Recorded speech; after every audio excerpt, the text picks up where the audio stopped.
রাজশাহী বিশ্ববিদ্যালয়ে আছেন আমাদের সহকর্মী মতিউর মর্তুজা। মর্তুজা, ভোট গ্রহণ পদ্ধতি ও ব্যালট বাক্স নিয়ে মুখোমুখি অবস্থানে প্রার্থীরা ও নির্বাচন কমিশন সমাধানের কোনো উদ্যোগ কি দেখতে পাচ্ছেন আপনি? নাফিসা, আজকে রাজশাহী বিশ্ববিদ্যালয় কেন্দ্রীয় ছাত্র সংসদ নির্বাচনের চূড়ান্ত প্রার্থী তালিকা ঘোষণা করা হবে। একই সাথে আজকে বিকাল ৩টায় কিন্তু প্রার্থীদের যে ব্যালট নম্বর সেটিও দেওয়া হবে। ব্যালট নম্বর নিয়ে বিতর্ক ছিল বেশ কয়েকদিন ধরে। এর পরিপ্রেক্ষিতে নির্বাচন কমিশন গত রাত্রে সিদ্ধান্ত নিয়েছে যে প্রথমে প্যানেলের যে প্রার্থীরা রয়েছে তাদের নামের কমিক থাকবে এবং এরপরে স্বতন্ত্র প্রার্থীদের নামের সিরিয়াল থাকবে এবং সেটি কিন্তু লটারির মাধ্যমে নির্ধারণ করা হবে। আমরা নির্বাচন কমিশনের সঙ্গে কথা বলেছি, তারা বলছেন যে গত রাত্রে এই সিদ্ধান্ত তারা পরিবর্তন করেছেন। এর পাশাপাশি গতকাল কিন্তু ছাত্র দল সহ আরো 2টি প্যানেলের প্রার্থীরা কিন্তু সংবাদ সম্মেলন করে তারা 12 দফা অভিযোগ জানিয়েছিল। সেসব দফায় কিন্তু তারা বলেছে যে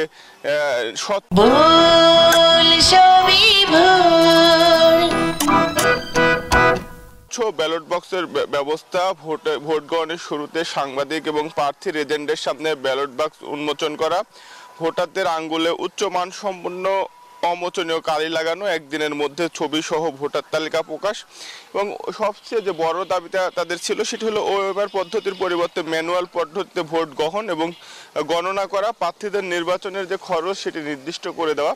পাশাপাশি যে সাইবার বুলিং এর যে বিষয়টি রয়েছে সেটিও কিন্তু তারা কার্যকর ব্যবস্থা নেওয়ার দাবি জানিয়েছিলেন। তবে নির্বাচন কমিশনের সঙ্গে আমরা কথা বলেছি, প্রধান নির্বাচন কমিশনার আমাদেরকে জানিয়েছেন যে ওএমআর পদ্ধতিতে ভোট নেওয়ার সকল প্রস্তুতি তারা সম্পূর্ণ করেছেন এবং ওএমআর শিটের মাধ্যমেই কিন্তু ভোটের গণনা করে ফলাফল দেওয়া হবে। এখন যদি ম্যানুয়াল পদ্ধতিতে ভোট গণনা করা হয় হাতে, তাহলে কিন্তু জাহাঙ্গীরনগর বিশ্ববিদ্যালয়ের কেন্দ্রীয় ছাত্র সংসদ নির্বাচনের মতো দীর্ঘ সময় লাগবে। সে কারণে তারা বলছে যে এই দাবিটি আসলে আদৌ মেনে নেওয়া সম্ভব না, কারণ সকল প্রস্তুতি ইতিমধ্যে সম্পূর্ণ হয়েছে এবং সেইভাবে কিন্তু যে ওএমআর পদ্ধতি তার শিটের মাধ্যমে ভোট নেওয়া হবে এবং সেইভাবে কিন্তু ভোট গণনা করা হবে। আর এর আগে গতকাল ছিল মনোনয়ন প্রত্যাহারের শেষ দিনে 14 জন প্রার্থী তাদের মনোনয়নপত্র প্রত্যাহার করেছেন। এর মধ্যে 11 জন কেন্দ্রীয় ছাত্র সংসদের প্রার্থী এবং 3 জন সিনেট সদস্য প্রার্থী।